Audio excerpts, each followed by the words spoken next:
I had a lot of things I wanted to talk about that's going on in the industry that I was thinking about. Here I am, been in healthcare for 27 years. I literally have seen the transformation from one sector of the market to the other.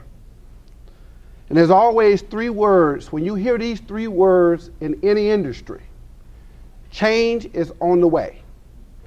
You hear the word paradigm. You hear the word bundle. And you hear the word integrate. Anytime you hear those three words, there's someone who has the bucket of money about to make some changes. It's always the people with the bucket of money. And in our industry, it's always been the insurance companies. They have the bucket of money. They've introduced the paradigm. They start paying through bundle, and now they're begging you to integrate. And the reason they want to do that, so they can continue to fill the bucket of money. So how do you defeat this change that's coming, or how do you understand this change that's coming? And what does the change that's coming mean to the behavioral health, substance abuse, and eating disorder, and the lab toxicology environment? It is very simple. They fell asleep at the wheel trying to defeat the DME companies and the home care companies while the industry began to grow. Our industry grew while they were forcing them to compete, integrate, forcing them to bundle, reducing what they pay, and forcing the paradigm that they were going to reduce the number of providers that they had to pay. While they was fighting that market, this market grew. So now you're the forefront and the full focus of this industry. And not only the insurance company is watching, so are investors, because you have something very unique. It is called units. Every single patient you treat and care for, they want part of it. They want a piece of it. They want control of. Because that's how this market of healthcare is calculated, by units. Why do you think they're concerned about the number of days you provide a treatment protocol? That's why, number of units. Why do you think they're trying to reduce the number of units they pay for by making you bundle? You bring innovative ideas to impact the lives of those searching for a pathway to recovery. And they're telling you they're not going to pay for it, but they want you to provide it anyway, because they're trying to control the units. It's very simple. But then, as always, there's three words that defeat the three words I gave you. When you see paradigm, bundle, and integrate, you need three words. You need unity, advocacy, and a movement. Think about it. Every challenge in our world started out with a paradigm, with a shift, or change, something different. Started with bundle, everything changing, coming together. And then it integrated, tried to get other people to join in with you. And the only way we was able to defeat or change the mindset and control the destiny was by having a positive movement, was by having strong advocacy, voices that were speaking truth to power, not just people talking because they want to hear themselves speak, but fighting for those patients who are coming to you. Some of them on the dark road have no other road to turn to, and they come to you. That is true advocacy. And then you have to have the movement. I look at the internet, the social media, how the ALS movement to bring awareness, the Ice Bucket Challenge has gone worldwide. That's a movement, because people were committed to advocate, to empower people about this dreaded disease. Empower them to understand that we all could do something to make positive change. And here it is again. We're the last to create a movement. We're the last to fight with a strong voice. We last to come together. There's enough work for all of us to do. If we were all one unity right here together, we all work for company A, it will still be more work for company B to come along. So how do we protect the environment against this change, this paradigm, this bundle, this integration? How do we protect it? What do we have to do as units of care? Because that's what we are. And we have to understand it's not going away. The Affordable Care Act wasn't a direct representation of what or how it was going to impact us. It was a byproduct to change the way we would do business because some people fought to control how healthcare is delivered in this country. Thank God that they have said that addiction now is diagnosed as it should have been diagnosed many years ago. Substance abuse, eating disorder, drug addiction, it is a major problem, and it should be no different than diabetes, hypertension, or any other chronic disease. But until now, because all the eyes were on a different market, a market that had growth, a market that had those three entities that I just give you. But we can't stop now. There's so much work to be done on the ground level.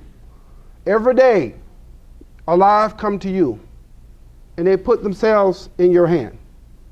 They are entrusting that you're going to provide them with a treatment protocol to save their lives.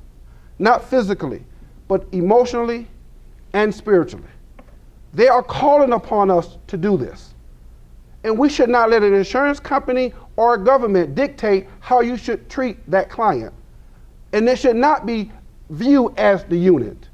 It is the person, the child, the mother, the brother, the sister, the father, who's coming to you because they consider you their care family. That's the real truth. They have no other family to come but you. Most times you're the last hope and the beginning of a new start, all under one breath. So how do we as a unit, how do we do this? It is my personal challenge that we do a little bit more than we've been doing. We have these workshops and events and conferences, but then we leave and go back to our designated places, and we don't come together again until there's another workshop. But when are we going to build the movement? Who's going to say, I'm on board because it is the right thing to do? Because guess what?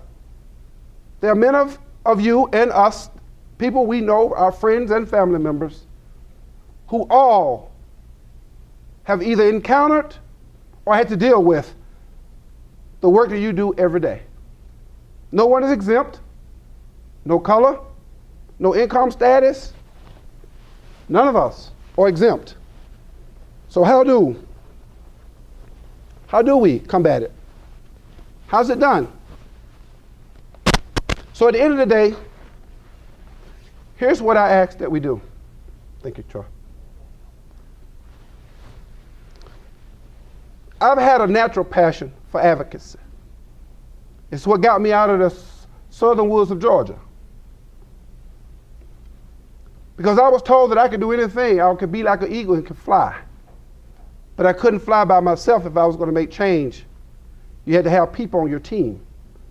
And those people would be just decent human beings who will believe in the same cause. And that's what I think we need right now in our movement.